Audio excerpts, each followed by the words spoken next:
We are staying on top of that late breaking news from our nation's capital. The federal government is shut down for the first time in 6 years. Lawmakers failed to agree on a short-term deal to keep the government funded. Right now, it's unclear how long it will last or how widespread the impacts will be.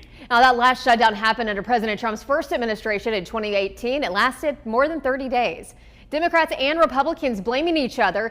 Democrats want an extension of Affordable Care Act subsidies and money to offset Medicaid cuts from President Trump's big, beautiful bill. Republicans argue that Democrats' demands are financially unsustainable and they want to extend current funding for another 7 weeks. And last night, the two could not agree on a plan. And now that a shutdown is in place, the big question is what comes next. Ahead of the Senate vote, President Donald Trump spoke about the possibility of massive layoffs as a result of a shutdown.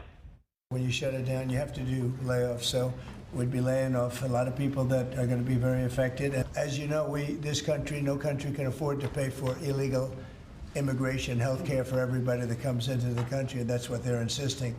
And obviously I have an obligation to not accept that. That would affect everybody. Now, the Congressional Budget Office estimates about 750,000 federal workers face furloughs. President Trump has warned some of those workers may not come back when the shutdown is over. Now, some government programs, including SNAP, also known as food stamps, could also eventually run out. So could the WIC nutrition program for women, infants, and children. Essential employees must work without pay. That includes TSA, air traffic controllers, federal law enforcement officers, and members of the military. They will receive back pay once the government reopens. But the Internal Revenue Service will remain open. Social Security checks will still go out, and FEMA forecasters will stay on the job. Well, here in Alabama, state lawmakers reacting to the shutdown and the impacts that it could have here in our state. Let's go ahead and bring in WVTM 13's Kayla Davis this morning.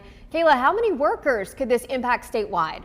Yes, Sarah, dozens of government agencies from NASA to Redstone Arsenal. The state of Alabama is home to over 40,000 federal jobs. And you can see that here if you take a look at your screen. This is a map of federal workers per capita. The red states have over 1,000 jobs per 100,000 people. The orange states, which include Alabama there, have in the middle with over 500, and the gray states have under 500.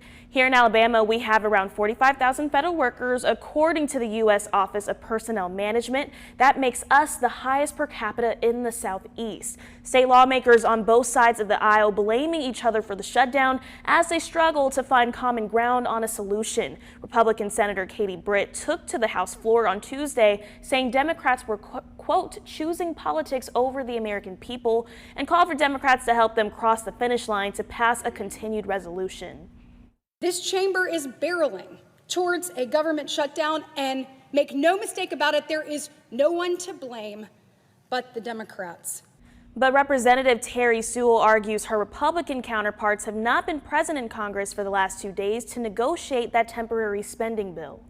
I think it's really ironic that our Republican colleagues have chosen to cancel these 2 days instead of being here to negotiate with us so that we can keep government open and we can save our health care for millions of Americans.